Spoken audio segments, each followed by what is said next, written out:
Olá, meus irmãos, dando sequência ao estudo no Sermão do Monte, vamos então para a última parte do capítulo 5. Hoje, 25º dia de estudos. Imagine só quantas informações nós temos já aprendido, já recebido.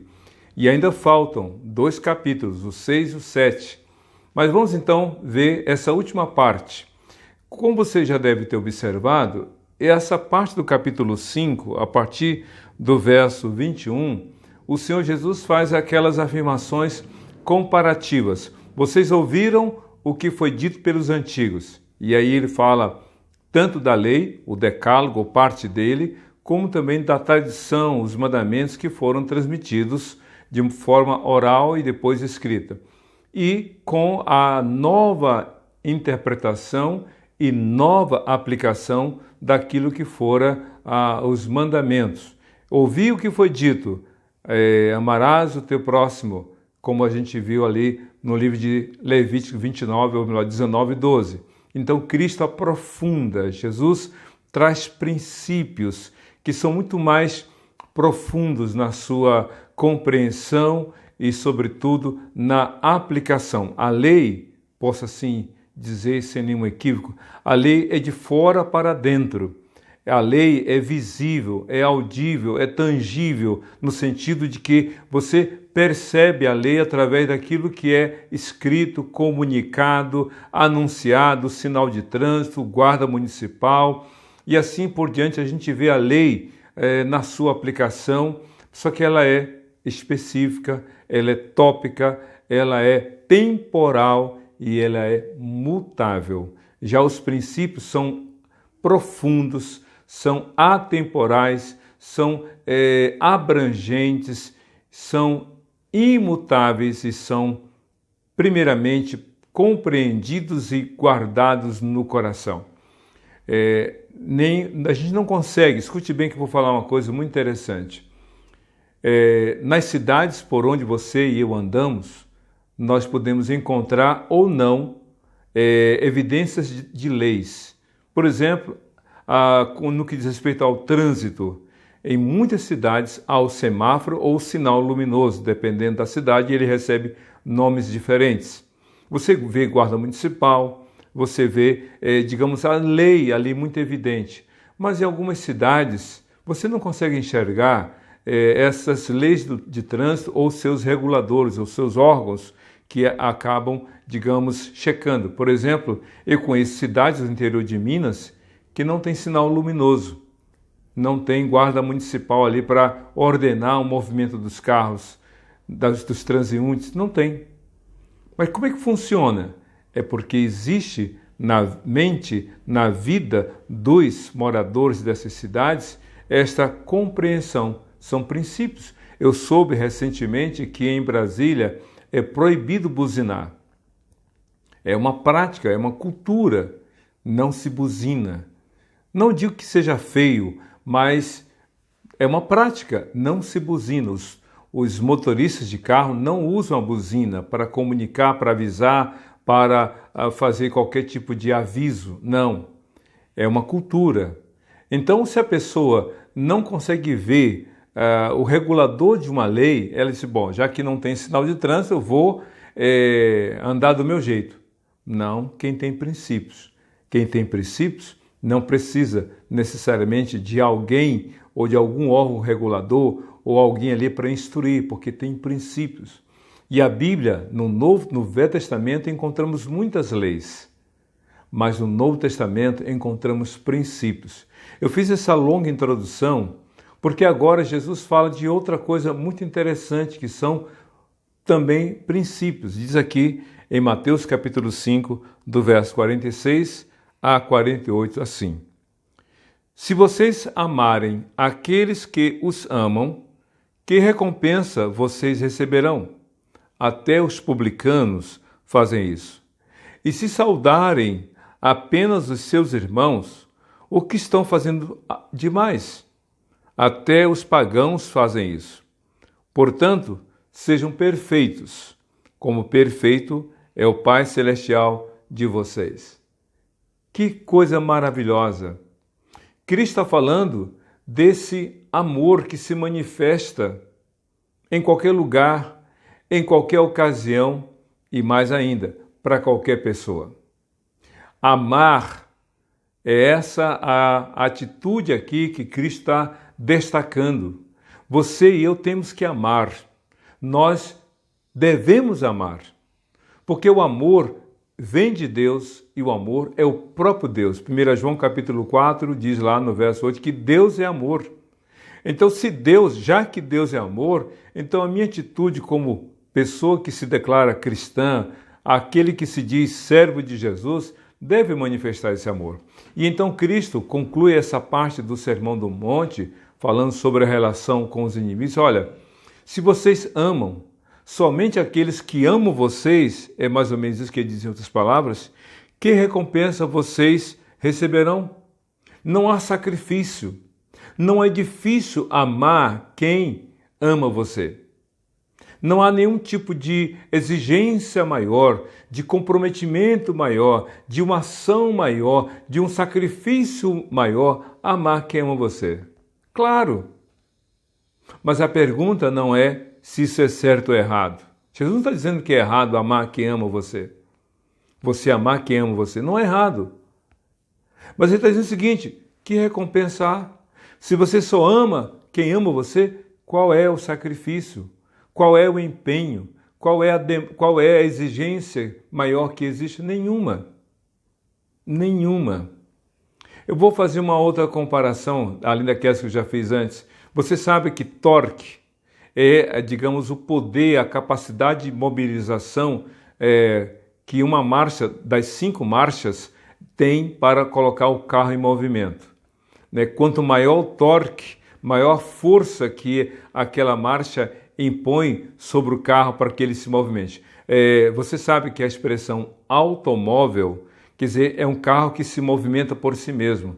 Um carro, por exemplo, a carruagem é de tração animal. A carroça que a gente vê um homem puxando, principalmente o pessoal que trabalha com reciclagem, e aqui meu respeito e minha consideração aos trabalhadores de reciclagem, a gente vê alguns homens e mulheres puxando aquele meio de transporte e ali é de tração humana, porque é o homem que faz o esforço. Mas o automóvel não. O homem não precisa sair do carro para empurrar para que ele se movimente. Ninguém anda com o carro empurrando. Nesse sentido, é melhor andar a pé. Então, o carro tem essa capacidade, tem motor próprio e quando tudo funciona, ele se desloca. E quanto maior o torque, maior a força e a capacidade para deslocar. E sabe de uma coisa? É maior o torque. A primeira marcha, por exemplo, não é uma marcha de velocidade, mas é uma marcha de torque muito forte para tirar o carro da sua inércia. Quer saber de uma coisa? Um carro que venha pesar 1,5 toneladas, a média dos pesos ou a média de peso dos carros. Então, imagine tirar um carro ou torná-lo em movimento, tirando da inércia depois de uma ação. Então, um carro que pesa 1,5 toneladas precisa de uma marcha ou um alto torque para que o carro consiga sair da inércia. Tente empurrar um carro que está sem motor, ou melhor, que está com o motor danificado, ou sem bateria, ou sem combustível. É muito esforço. Então, meu querido, já a 5ª marcha é para aquele carro que já está a mais de 80 km por hora. Ele é suave, não precisa muito esforço, porque ele já está em alta velocidade. Pois é, amar quem ama você é como se o carro estivesse em alta velocidade, de boas, como fala o adolescente. Agora, amar quem não ama você é sacrificial. É esse o empenho, esse o esforço maior. Que recompensa há para você que só ama quem ama você? Agora, amar quem não ama você é se dispor a se aproximar de quem quer se manter distante, estender a mão para aquele que está com a mão fechada, tentar estar próximo de quem quer ficar longe. Amar quem não ama você é algo muito diferente. A Bíblia diz em Efésios capítulo 3, verso 18, que o amor de Deus excede todo entendimento. como assim? Como você me ama? Como você é capaz de me amar depois de tudo que eu fiz contra você, que eu falei mal de você? Pois é o amor de Jesus que faz isso. Então, que recompensa? Não há nenhuma recompensa, porque o outro já retribui, o outro já sorri se você sorri, o outro já se aproxima quando você estende a mão. Mas amar quem não ama você, só Deus vai recompensar. Mas outra coisa interessante que Jesus fala nessa passagem, está aqui no versículo, e ele completa, porque diz assim: que recompensa vocês receberão? Até os publicanos fazem isso. Cristo coloca os publicanos como esse grupo específico que naquela época existia. Eu não sei se você entende o que significa publicano ou qual era o significado dessa expressão na época de Jesus. Publicano era aquela pessoa cobradora de impostos. O Império Romano exigia que os cidadãos judeus, que eram vassalos do Império Romano, pagassem impostos ao Império Romano. E então o Império Romano, através do governador local, chamava pessoas para se tornarem cobradoras de impostos. Geralmente não eram pessoas da convivência do meio daquela região. Por isso que os publicanos se constituíam numa classe social não muito bem vista, até porque o publicano, não todos, mas alguns tinham a prática de, digamos, cometer o crime de cobrar mais do que era devido, pagar o que era devido ao Império Romano e ficar com o extra, ou seja, tendo um lucro injusto e crescendo financeiramente de modo enganoso. Por isso que os publicanos não eram, digamos, benquistos pelos demais. Então, os publicanos, por causa dessa rejeição para com os demais judeus, se constituíam numa classe social quase que fechada em si mesmo. Só falava com publicano, ou só um publicano amava outro publicano. Isso aí, entendeu por quê? Porque os outros, esses aí, são injustos, eles cometem erros. Inclusive, o próprio Zaqueu, que era chefe dos publicanos, se o publicano tinha essa prática, imagine o chefe dele.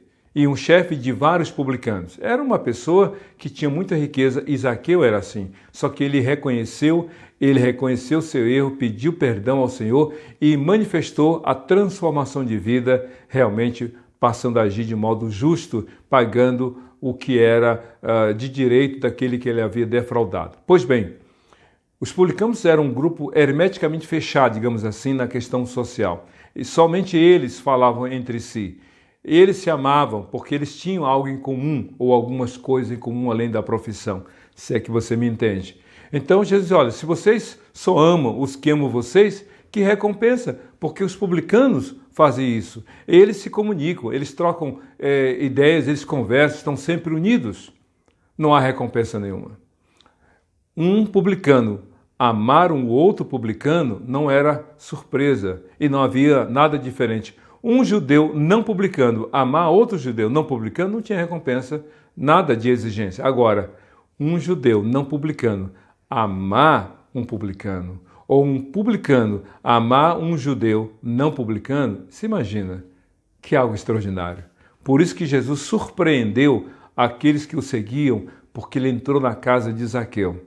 Então Cristo falava de algo que ele vivia. Ele entrou na casa de um judeu, de um publicano, Zaqueu, e foi, digamos, até reprovado por isso. Mas o testemunho de Zaqueu mostrou que realmente o amor de Cristo é extraordinário. Mas a segunda coisa que Cristo fala aqui, nessa passagem, está no versículo 47. E se saudarem apenas os seus irmãos, o que estão fazendo demais? Até os pagãos fazem isso. Aqui já não é a questão do amor, dessa proximidade, dessa convivência, dessa relação mais próxima, mais íntima. Ele está falando simplesmente de uma coisa básica, de uma etiqueta social.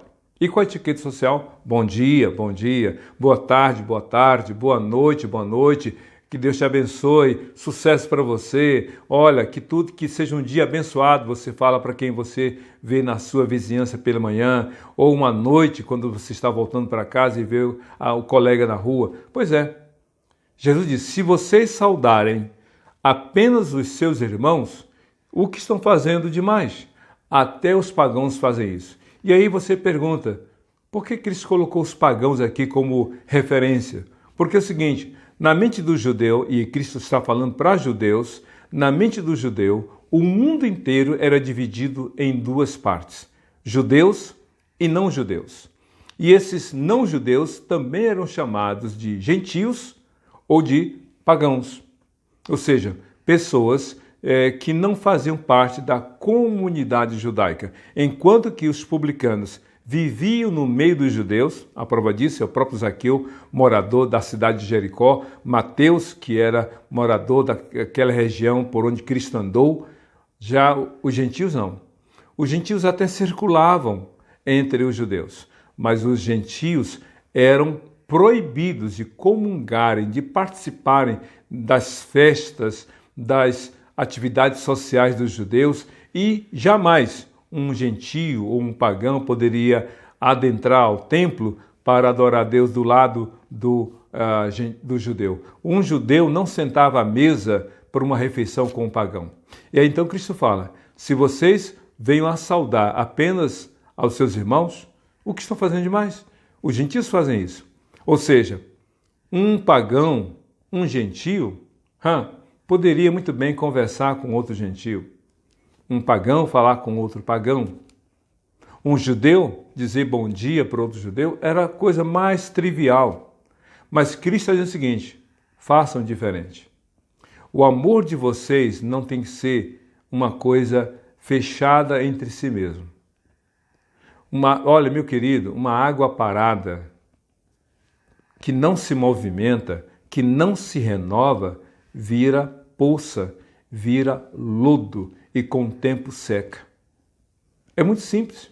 É só você olhar aí para a sua casa ou sua rua quando chove. Se tiver um buraco ali na rua e chover, aquele buraco se transforma numa poça d'água. E depois que a chuva passa, aquela poça fica ali. Com o tempo vem sujeira, com o tempo vem insetos, bichos, com o tempo vem lodo, com o tempo seca. Sabe por quê?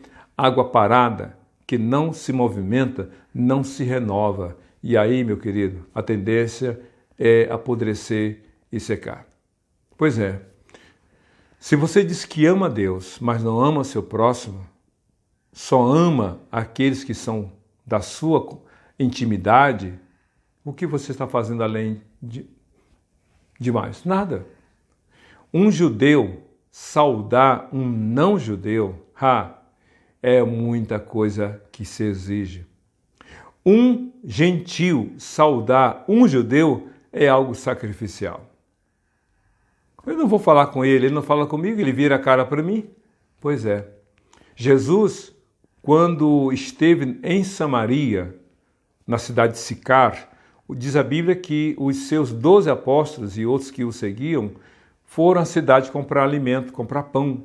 Cristo ficou fora da cidade, à beira de um poço, e viu uma mulher samaritana.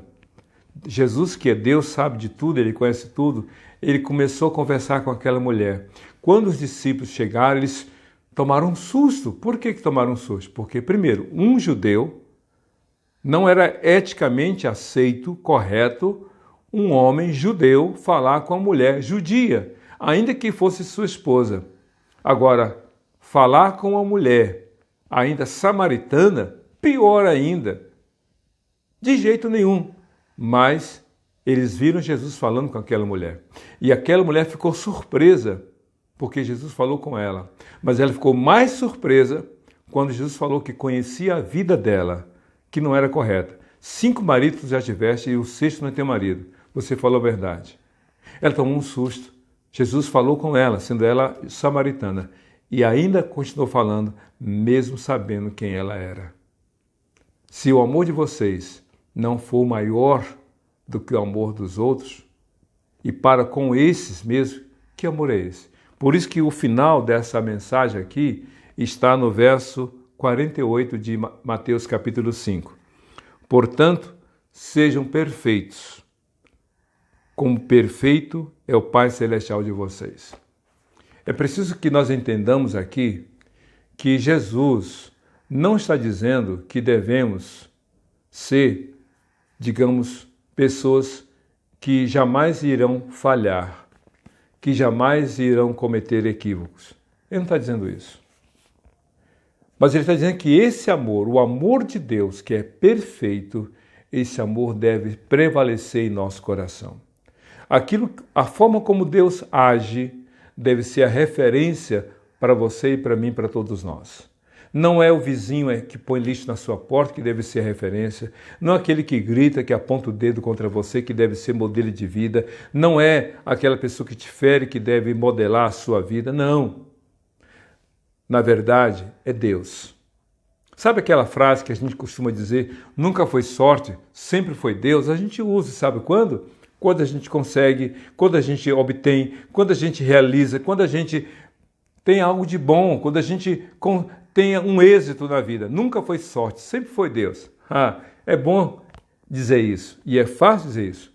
Agora, quando você tem que amar o próximo, quando não ama você, estender a mão para quem fecha a mão para você, saudar quem vira a cara para você, ou corresponder e ofertar algo para quem te recusou, aí você pode dizer o seguinte: nunca foi o meu querer, mas foi o agir de Deus na minha vida que me leva a agir assim. Sabe o que é isso? É o amor.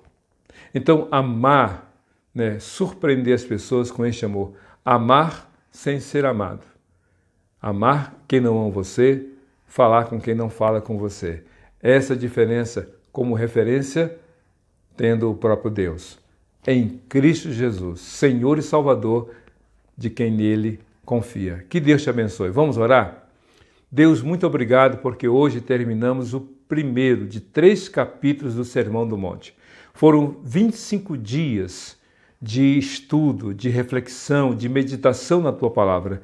Ainda faltam outros 2 capítulos. Que Tu nos abençoes, que Tu nos capacites a continuar e concluir esse grande desafio de estudar a Tua Palavra. Que Teu Espírito Santo fortaleça a nossa fé e nos oriente a fazer a Tua vontade, hoje para todo sempre, em nome de Jesus. Amém e amém. Que Deus te abençoe.